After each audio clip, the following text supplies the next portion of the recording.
perdón. ¿Lo vas a presentar? ¿Que va a entrar más gente, dices, Paco? Sí, dale permiso, Paco. Ir entrando si queréis, ¿eh? Bueno, pues Isaac Asimov, que es él realmente bioquímico, pero luego escribió y al final, por lo que más se le conoce es porque es escritor, sobre todo sobre divulgación científica, tiene también libros de historia, bastante interesantes, tiene una trilogía que es por la que más se le conoce, la de la Fundación, escribió muchos libros sobre robots. Os hablo de alguien que es ruso de nacimiento, pero después se nacionalizó estadounidense y bueno, pues allí hizo prácticamente ya toda su vida. Ya en 1950 y tantos escribió este relato que se llama La sensación de poder. Imagina ahí un mundo, fijaros 1950 y tantos, los que ya somos un poco mayores, no tanto como para haber vivido entonces, pero cuando hemos sido jóvenes, igual que con la edad que vosotros tenéis ahora, pues el tema de la informática y todo eso prácticamente no existía. Y él en 1950 ya fue capaz de darse cuenta, pues eso, de que comenzaba un poquillo la informática, que se iba a aparecer cada vez más especialistas, gente pues eso, que se especializaba en determinadas cosas, con el riesgo de que después determinadas destrezas básicas se llegaran a perder y estuviéramos dominados por las máquinas. Entonces en el relato pues se imagina hay un mundo en guerras entre la Tierra y Deneb, que es una estrella que ya está poblada, y son las máquinas, las computadoras, las que se están enfrentando entre sí. Y entonces aparece ahí un ser humano con una rara habilidad, es capaz de una cosa que llaman multiplicar, que ellos están acostumbrados a trabajarlo exclusivamente con la calculadora, y a partir de ahí parte el relato que es interesante. Daría después para muchas interpretaciones, para hablar sobre él, pero vaya, que nos dé tiempo a terminarlo, pues, en fin, muchísimas gracias a la gente que estáis participando y a la gente que venís, y comienza Adrián. El relato se llama La sensación de poder. Se podría, Jehan Schumann estaba acostumbrado a tratar con los hombres que se hallaban en el poder en la Tierra, envuelta en continuas guerras desde hacía largo tiempo. Él solo era un civil, pero era el responsable de determinados modelos de programación que habían producido computadoras autónomas de alto nivel destinadas a usos bélicos. Por lo tanto, los generales, al igual que los presidentes de comités del Congreso, prestaban atención a sus palabras. En aquel momento había un representante de cada grupo en la sala de reuniones, especial del nuevo Pentágono. El general Weider era un hombre de rostro quemado por los continuos viajes espaciales y su pequeña boca estaba casi siempre fruncida. El congresista Brandt tenía los ojos claros y unas tersas mejillas. Fumaba tabaco de nebio con el aire despreocupado de alguien cuyo patriotismo es tan notorio que puede permitirse tales libertades. Schumann, programador de primera clase, de elevada estatura y porte distinguido, se sentía totalmente seguro ante ellos. «Caballeros», dijo, «les presento a Mironov, el hombre poseedor de un don poco corriente que usted descubrió por puro azar. ¿No es eso?», comentó plácidamente el congresista Brandt, y se dedicó a inspeccionar al hombrecillo de calva cabeza de huevo con afable curiosidad. Este se retorcía con nerviosismo los dedos de las manos. Era la primera vez que se hallaba en presencia de hombres tan importantes. Él solo era un técnico de bajo grado, de edad avanzada, que mucho tiempo atrás no había logrado superar las pruebas establecidas para seleccionar a los seres superdotados de la humanidad, y se había adaptado a su rutinaria y poco cualificada labor. Lo único destacable que había en él era aquella ficción que el gran programador había descubierto y con la que se había armado de tanto revuelo. «Encuentro absolutamente pueril toda esa atmósfera de misterio», dijo General Weider. «Pronto dejará de parecérselo», repuso Schumann. «No es algo que pueda revelarse a cualquiera». «¡Au!», llamó.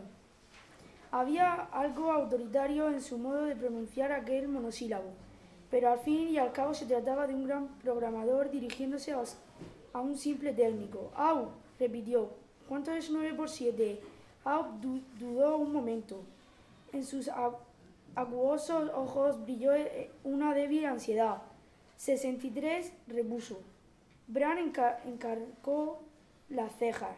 «Es exacto. Comprobó usted mismo, señor Brandt». El político sacó su computadora de bolsillo, oprimió 2 veces sus bordes desgastados, examinó la pantalla del aparato colocado en la palma de su mano y volvió a guardárselo, al tiempo que decía: ¿Es este el don que nos queríamos demostrar? ¿Un ilusionista? Más que eso, señor. Au se sabe de memoria algunas operaciones y con ellas es capaz de realizar cálculos sobre papel. ¿Una computadora de papel?, dijo el general, con su aspecto abrumado. No, general, repuso Schumann paciente. No se trata de una computadora de papel, solo de una simple hoja de papel, general. ¿Querría usted tener la bondad de decirme un número cualquiera? 17, dijo el general. ¿Y usted, señor Brown? 23. Bien. Au, multiplique esos números y haga el favor de mostrar a estos señores cómo lo hace. Sí, programador, dijo Au, inclinando la cabeza. Sacó un pequeño bloc de un bolsillo de la camisa y un estilo de artista, fino como un cabello, de otro. Su frente se llenó de arrugas mientras trazaba trabajosamente algunos signos sobre el papel. El general Wader le interrumpió bruscamente. «A ver, enséñeme eso». Au le tendió el papel y Wader exclamó. «En efecto, parece la cifra 17». Brandt asistió, observando. «Sí, efectivamente, pero supongo que cualquiera es capaz de copiar las cifras de una computadora. Yo mismo creo que llegaría a hacer un 17 bastante aceptable, aun sin práctica». «Tengan la bondad de dejar continuar a Au, señores», dijo Schumann con indiferencia. Au siguió escribiendo cifras, con mano algo temblorosa. Finalmente dijo en voz baja: «La solución son 391». Brandt sacó de nuevo su computadora. «Cáspita, pues es verdad, como lo ha adivinado». «No lo ha adivinado, señor Brandt», dijo Schumann. «Lo ha calculado por sí solo. Lo ha calculado sobre esa hoja de papel». No diga usted necedades», dijo el general con impaciencia. «Una computadora es una cosa y otra muy distinta son unos cuantos garabatos sobre el papel. Explíqueselo, Au», le invitó Schumann. Sí, programador. Pues verán, señores, empiezo por escribir 17 y luego, debajo, escribo 23. Después me digo 27 por 3. El político le atajó con gesto suave. «Pero escuche, Au, el problema consiste en saber cuánto es 17 por 23. «Sí, ya lo sé», se apresuró al responder el pequeño técnico. Pero empiezo diciendo 7 por 3, porque así tiene que efectuarse esta operación. Como decía, 7 por 3 es 21. «¿Y cómo lo sabe usted?», preguntó el político. «Porque lo aprendí de memoria. La computadora siempre da 21. He podido comprobarlo docenas de veces. Sin embargo, eso no significa que siempre dé ese resultado, ¿no es verdad?», objetó el político. «Tal vez no», vaciló Au. «Yo no soy un matemático, pero siempre consigo soluciones exactas». Prosiga. 7 por 3, 21. Así es que escribo 21. Después, 1 por 3 es 3, y por lo tanto escribo un 3 debajo del 2 de 21. ¿Y por qué debajo del 2?, le espetó Brown. Porque Au miró con aire desvalido a su superior. «Es difícil de explicar». Schumann intervino. «Les ruego que de momento acepten sus resultados. Podemos dejar los detalles para los matemáticos». Brandt se calló y Au siguió diciendo: 3 y 2 son 5, y así el 21 se convierte en 51. Ahora dejemos por un momento y volvamos a empezar. Si multiplicamos 7 por 2 nos dará 14, y 1 por 2, 2. Repitamos la operación anterior y nos dará 34, poniendo ese 34 debajo del 51 de la manera que aquí lo he hecho, y sumándolo entonces obtendremos el resultado de 391. Reinó un instante de silencio y luego el general Wader dijo: «No lo creo. Este hombre ha armado un verdadero galimatías, formando números, multiplicándolos y sumándolos a su antojo, pero a pesar de todo no lo creo. Es demasiado complicado. No es más que una engañifa». «Nada de eso, general», dijo Au sudoroso. «Solo parece complicado porque usted no está acostumbrado a hacerlo. En realidad, las reglas son muy sencillas y se aplican a cualquier número». «A cualquier número, dijo el general. «Vamos a ver». Sacó su propia computadora, un severo modelo militar, y accionó al azar. «Escriba 5, 7, 3, 8 en el papel, o sea, 5.738. «Sí, señor», dijo Au, tomando una nueva hoja de papel. «Ahora», prosiguió el general, tras accionar nuevamente la computadora. 7239, 7239. «Ya está, señor. Y ahora multiplique esos dos números». «Requerirá mucho tiempo», tartamudeó Au. No tenemos prisa, repuso el general. Adelante, Aú, le ordenó Schumann con voz tensa. Aú puso manos a la obra, muy encorvado. Tomó una hoja de papel y luego otra. El general terminó por sacar su reloj para consultarlo. ¿Ha terminado ya sus operaciones mágicas? Casi, general. Mire, ya está. 41.537.382. Exhibió las cifras escritas en la hoja de papel. El general Weider sonrió irónicamente. Oprimió el botón de multiplicar de su computadora y esperó a que se formase el resultado. Luego lo miró estupefacto y dijo con voz aguda y entrecortada: «Gran galaxia, este individuo ha acertado». El presidente de la Federación Terrestre cada vez aparecía con aire más cansado y abrumado en su despacho, y en la intimidad dejaba que una expresión de profunda melancolía se esparciese por sus delicadas facciones. La guerra con Deneb, que había empezado tan brillantemente, respaldada por un poderoso movimiento popular, se había convertido en una deslúcida serie de ataques y contraataques, mientras el descontento cundía a ojos vistas entre la población terrestre. Era posible que lo mismo estuviese sucediendo en Deneb. Y por si eso no fuese suficiente, allí estaba Brandt, presidente del importantísimo comité de requisa militar, haciéndole perder media hora hablándole de tonterías, risueño y satisfecho. Calcular sin una computadora es algo que resulta contradictorio por definición, dijo el presidente, que empezaba a perder la paciencia. El cálculo no es más que un sistema de manejar datos, repuso el político. Una máquina puede hacerlo, pero también el cerebro humano. Permita que le dé un ejemplo. Y empleando la nueva habilidad que había aprendido, realizó sencillas sumas y multiplicaciones, hasta que el presidente empezó a sentirse interesado a pesar suyo.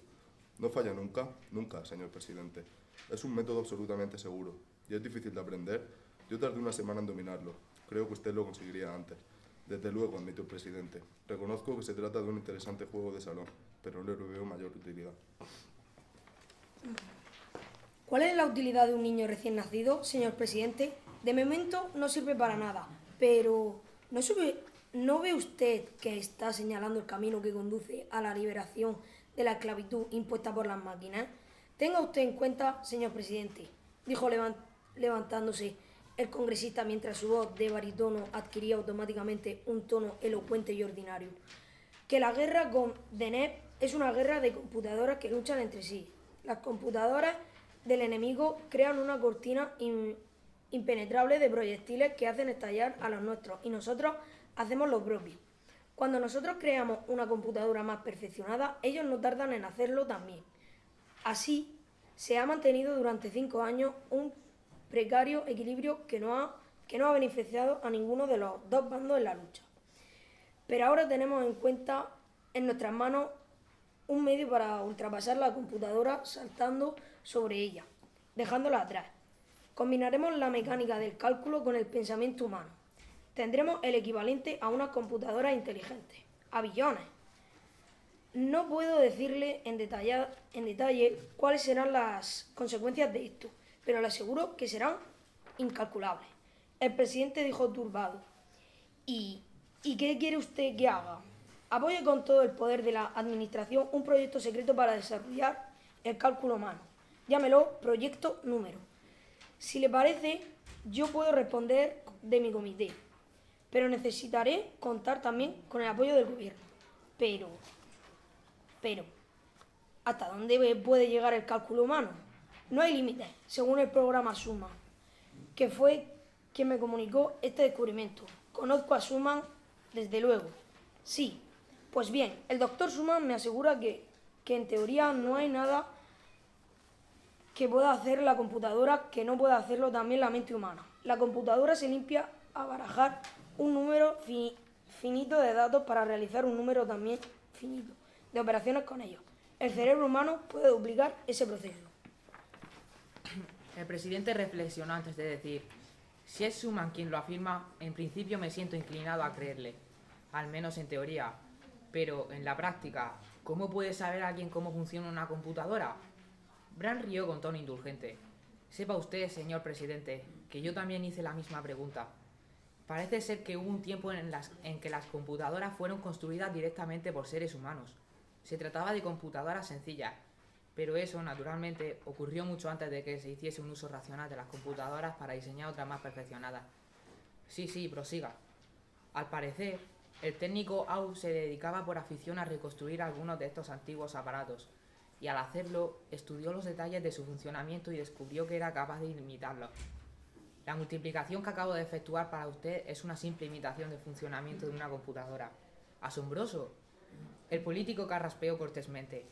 Si usted me permite, señor presidente, cuanto más podamos desarrollar este proyecto, tanto más apartaremos el esfuerzo federal de la producción y mantenimiento de computadoras. A medida que éstas vayan siendo sustituidas por los cerebros humanos, podremos consagrar mayor energía a empresas pacíficas, y el peso de la guerra se dejará sentir menos sobre el hambre de la calle. Esto repercutirá de manera muy favorable sobre los que ocupen el poder, téngalo usted por seguro. Ah, exclamó el presidente, ya le comprendo. Bien, tome usted asiento. Bram, por favor, deme algún tiempo para pensarlo, pero entre tanto vuelva a enseñarme ese truco de la multiplicación. Vamos a ver si yo también soy capaz de hacerlo. El programador Schumann no quería forzar las cosas.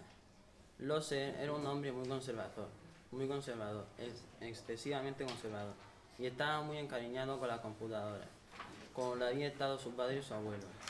Por otra parte, dirigía el combinado de computadoras del Europa Occidental, y si conseguía persuadirlo para que pasara a engrosar las filas del proyecto número con todo su entusiasmo, Schumann se habría apuntado a un tanto importantísimo.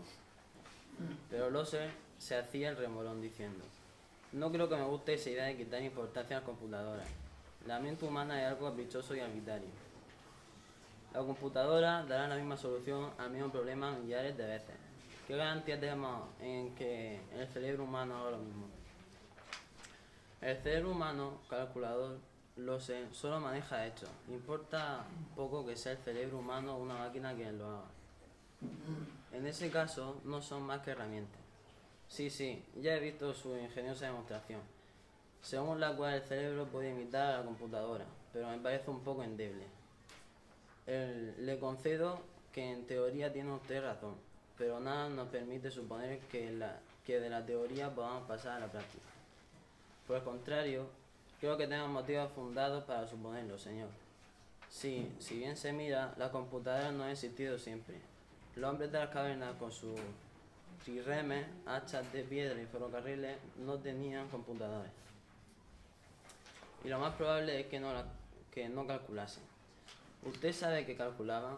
Incluso la construcción de un ferrocarril o de un figural requería efectuar ciertas operaciones de cálculo.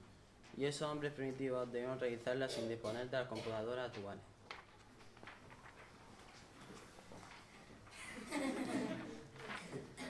¿Acaso quiere usted sugerir que las realizaban de la manera que acaba de mostrarme?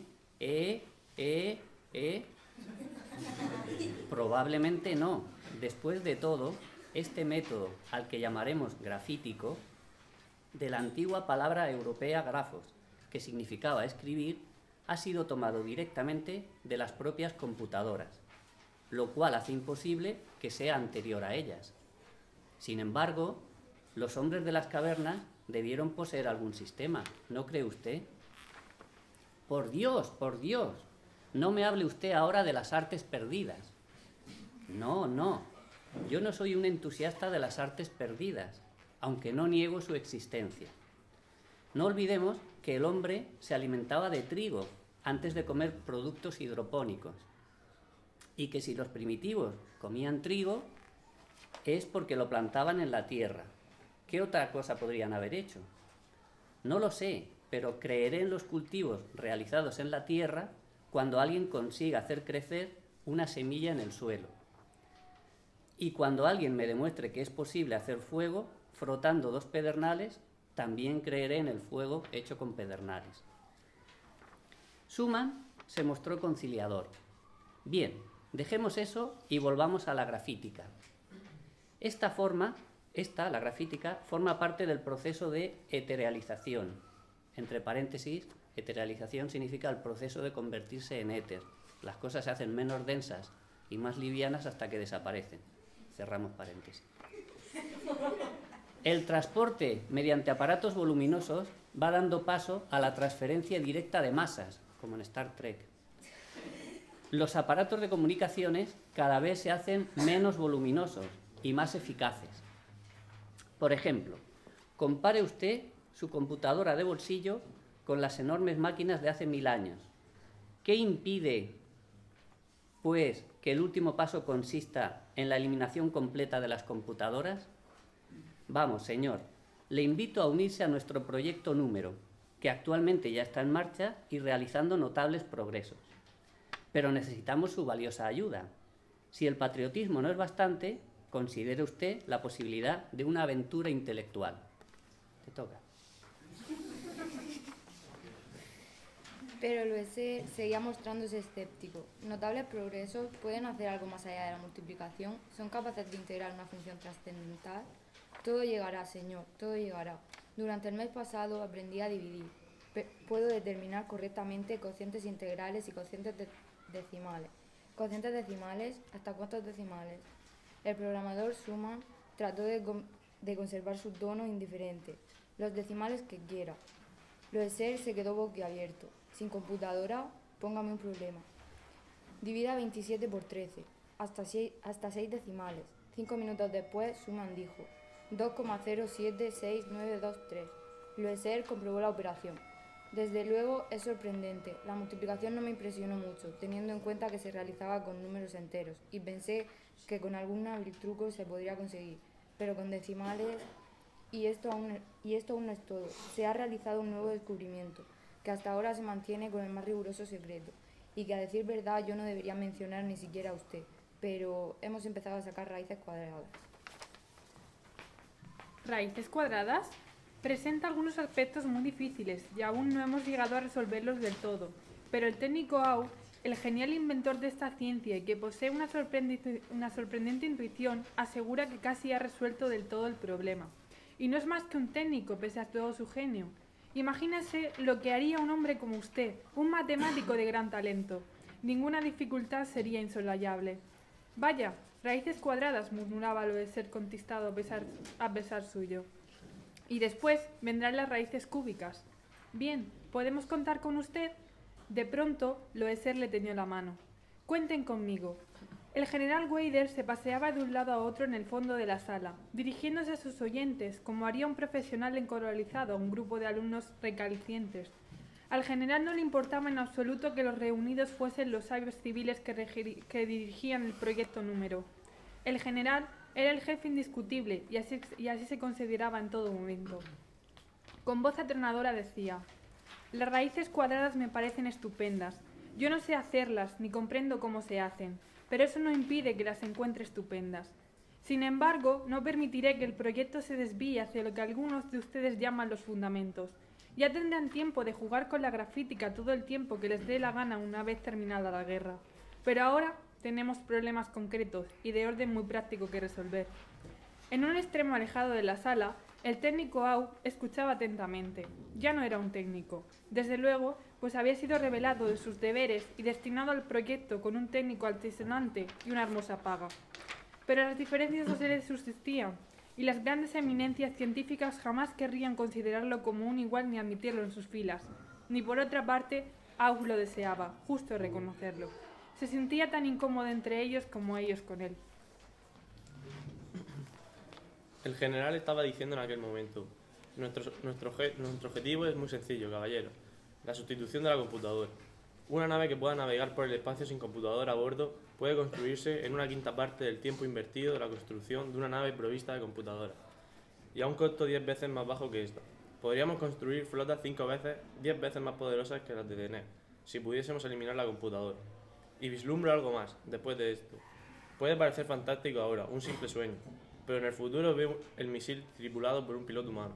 Resonó un murmullo entre el auditorio. El general prosiguió: en la actualidad, el obstáculo principal con que tropezamos es la limitada inteligencia de los misiles. La computadora que los gobierna debe tener unas dimensiones limitadas. Por este motivo, no pueden enfrentarse satisfactoriamente con las defensas antimisiles, sujetas a un continuo cambio. Muy pocos misiles consiguen hacer blanco, y a causa de ello, la guerra a base de misiles se encuentra en un impasse, tanto para el enemigo, afortunadamente, como para nosotros. Por otra parte, un misil con un par de hombres en su interior, o con un solo, dedicados a gobernar su vuelo por medio de la gráfica, sería más ligero, tendría más movilidad y poseería mayor inteligencia. Nos permitiría obtener una primacía que podría conducirnos muy bien a la victoria. Además, caballeros, Las exigencias de la guerra nos obligan a recordar otra cosa. Un hombre es mucho menos valioso que una computadora. Podríamos lanzar los misiles tripulados en un número y en unas circunstancias que ningún general arrostraría, si se tratase de misiles con cerebro electrónico. Dijo muchas cosas mal, pero el técnico AU no quiso esperar más tiempo. En la intimidad de su alojamiento, el técnico AU pulió meticulosamente la nota que pensaba dejar. En su redacción final decía como sigue: cuando comencé el estudio de lo que ahora se conoce por el nombre de grafítica, para mí no representó más que un simple pasatiempo. Únicamente veía en él un modo interesante de distraerme, un ejercicio mental. Cuando se inició el proyecto número, confié en el juicio y la prudencia de mis superiores. Pensé que se haría un uso pacífico de la grafítica, en beneficio de la humanidad, para contribuir tal vez a la creación de aparatos de transporte por transferencia de masas que fuesen verdaderamente prácticos. Pero hoy veo que solo se utiliza esta ciencia para la muerte y la destrucción. Por lo tanto, no puedo asumir la responsabilidad de haber inventado la grafítica. Luego volvió deliberadamente hacia sí el foco de un despolarizador de proteínas y cayó instantáneamente muerto, sin haber experimentado el menor dolor.